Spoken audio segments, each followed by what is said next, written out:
Comment réaliser un réseau de canalisation?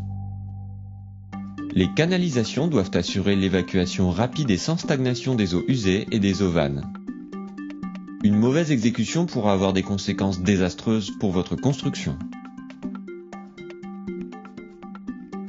En plus de la boîte à outils traditionnelle, il nous faut un laser, une pelle, une pioche, une mini-pelle, une pilonneuse, une scie à PVC et un marqueur.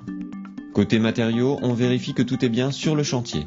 Des tuyaux PVC, des manchons et accessoires, de la colle, du lubrifiant, du sablon ou des gravillons.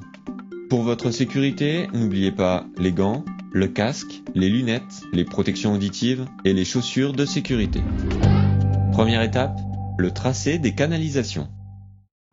Tracez l'emplacement de vos réseaux à partir du plan et de la position des murs. Conseil, afin de faciliter l'entretien des réseaux, limitez au maximum les changements de direction sous le dallage.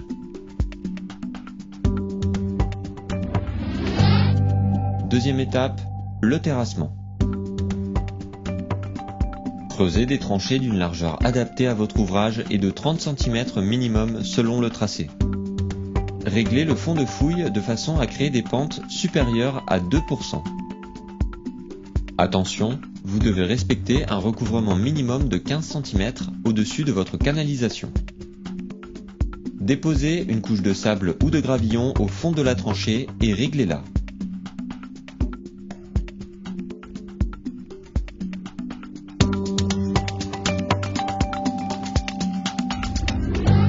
Troisième étape, pose des réseaux. Veillez à adapter le dimensionnement des réseaux au type d'utilisation et au système d'assainissement desservi. Construisez votre réseau en assemblant sans les fixer les différents tuyaux et accessoires. Il est déconseillé d'utiliser des coudes à 90 degrés pour limiter les effets du changement de direction. Utilisez plutôt deux angles à 45 degrés. Mettez-le en place en vérifiant sa position et les pentes. Repérez l'axe et l'enfoncement des différents éléments. Vous pouvez maintenant procéder au collage. Encollez et assemblez minutieusement l'ensemble des tuyaux et accessoires en suivant les repères et remettez-les en place. Remarque, l'étanchéité du réseau dépend de la qualité de l'encollage.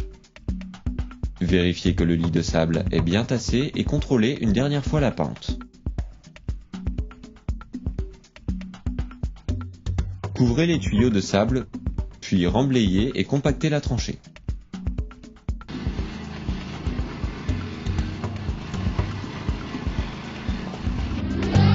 Quatrième étape, contrôle de l'écoulement. Versez un seau d'eau à chaque entrée de votre réseau. Vérifiez qu'elle s'écoule par la sortie. Veillez à fermer toutes vos canalisations à l'aide de manchons et de bouchons adaptés. Votre réseau est prêt. Maintenant, c'est à vous de jouer.